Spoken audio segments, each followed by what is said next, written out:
Whoa, whoa, whoa, whoa, whoa. You're telling me that the Muppet franchise is in the same world as the Dawson's Creek franchise?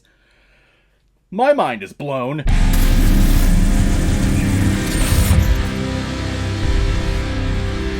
Muppets from Space! Released in 1999 and is directed by Tim Hill, who's also directed such films like Garfield, A Tale of Two Kitties, Alvin and the Chipmunks, and the SpongeBob Movie. And of course, this film is starring Kermit the Frog and all the other Muppets that you all know and love, mainly focusing on Gonzo and his story of where he comes from. And the reason why we're talking about Muppets from Space today is because it was a PayPal recommendation and donation from a big contributor that I've received this year in 2024. Thank you very much, David Klima, for the recommendation. I'd always seen this movie like in a combo pack with other Muppet films in the DVD aisle, if those even exist anymore. And I've always meant to get around to watching it one of these days, and this is the first time getting around, seeing it for the first time. That's where, like, my mind is blown with that Dawson's Creek cameo.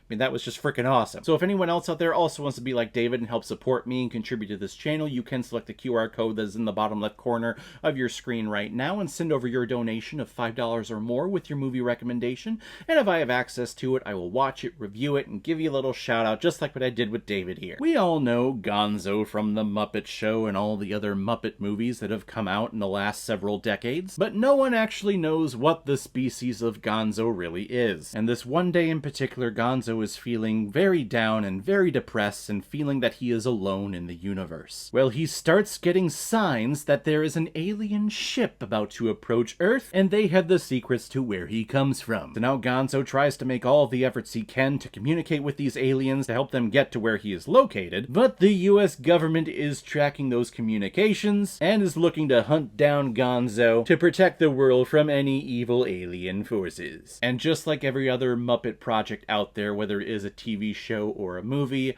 you just have so many great cameos in here. Cameos that I didn't think were going to come around when Joey and Pacey from Dawson's Creek, I know, this is like the third time I've talked about it, but I'm just freaking out over here. It was so cool.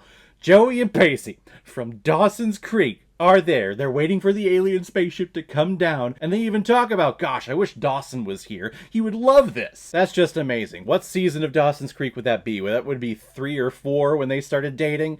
I mean, gosh, that was just wonderful. I love that. Just to be clear, I didn't grow up with Dawson's Creek. I never watched that show growing up, but when I married my wife, she had all of the seasons of Dawson's Creek. It's one of her favorite shows, so we binge watch all of them again. I fell in love with the show.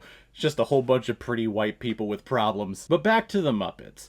I think that this is probably one of the best messages that the Muppet films and the Muppet crew have presented when it comes to movies. It's a universal theme that all of us feel at least at one point in our lives, if not multiple times a day for some people, where you just feel alone. Not just in your house, not just in your city, not just in your state, your country.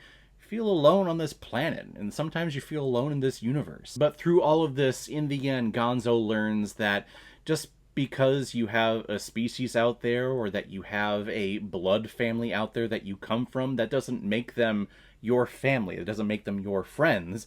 And just because they share the same genetics as you, or the same blood as you, it doesn't make you feel better about yourself. It doesn't mean that you have company in the world. You have company when you open yourself up to friends. And Gonzo, in the end, learns that. Like, I have friends. I'm living in this house with all of these other Muppets.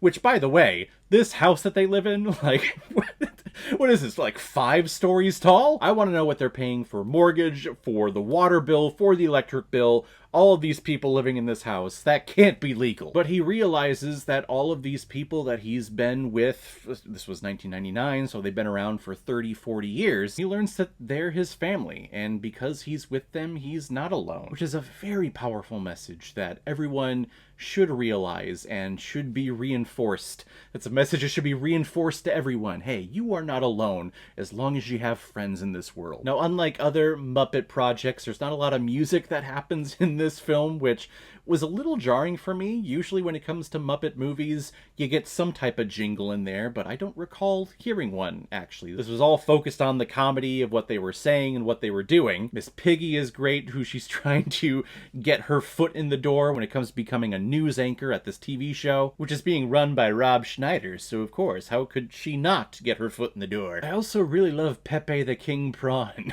I don't recall him in the previous movies that I've watched. I grew up on the big Muppet movie and the Muppet Caper. These later ones, I don't know when he came around, this Pepe character, but I really enjoy him. He had this very Cheech and Chong-ish vibe about him, if you get what I mean. I think it's an enjoyable family film. It's the Muppets, so of course it's going to be family friendly.